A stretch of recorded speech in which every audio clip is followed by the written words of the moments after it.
Iran যুদ্ধ নিয়ে যুক্তরাষ্ট্রের ভেতরের রাজনৈতিক বিভাজন আরও স্পষ্ট হচ্ছে। প্রেসিডেন্ট ডোনাল্ড ট্রাম্প বারবার যুদ্ধবিরতি চুক্তি কাছাকাছি বলে দাবি করলেও অতীতে সেই আশাবাদ বাস্তবে রূপ নেয়নি। আবার কূটনৈতিক আলোচনায় হরমুজ প্রণালী আংশিক খুলে দেয়া এবং ইরানি জাহাজ ও বন্দরের উপর অবরোধ শিথিলের ভিত্তিতে একটি সমঝোতার সম্ভাবনা দেখা যাচ্ছে, যা ভবিষ্যৎ পারমাণবিক আলোচনার প্রথম ধাপ হিসেবে বিবেচনা করা হচ্ছে। তবে মার্কিন গণমাধ্যম সিএনএন-এর বিশ্লেষণ বলছে, এই চুক্তির রূপরেখা মার্কিনদের কাছে ট্রাম্পের বড় বিজয় হিসেবে উপস্থাপন করা কঠিন হতে পারে।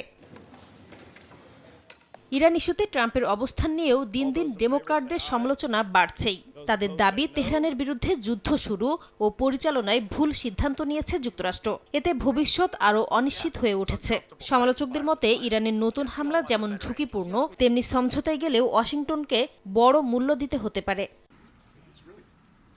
ট্রাম্পের অবস্থান নিয়ে প্রশ্ন তুলছেন খোদ রিপাবলিকান দলের কট্টরপন্থী নেতারাও। দলের একাংশ মনে করছেন, ইরানের বিরুদ্ধে কঠোর অবস্থান থেকে দ্রুত সরে আসছে ওয়াশিংটন। ইরানের সামরিক সক্ষমতা ধ্বংস হলেও সমৃদ্ধ ইউরেনিয়াম যদি ইরানের কাছে থেকে যায়, এই যুদ্ধের কি দরকার ছিল তা নিয়েও প্রশ্ন তুলছেন তারা।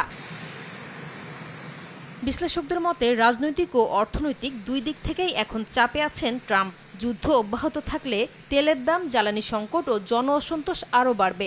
আবার অবরোধ শিথিল করলে রিপাবলিকানদের একাংশ সেটাকে ট্রাম্পের পিছু হটা হিসেবেও দেখতে পারে।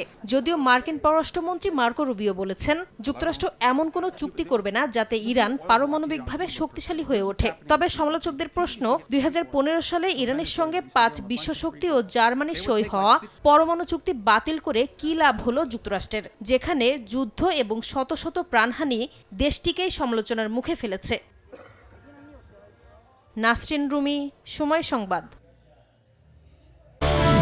লাইফবয় ৯০ গ্রামের প্যাক কিনে কল দাও টোল ফ্রি নম্বরে, আর এক নিঃশ্বাসে গোল বলে জিতে নাও ফিফা বিশ্বকাপ ২০২৬-এর এক্সক্লুসিভ পুরস্কার।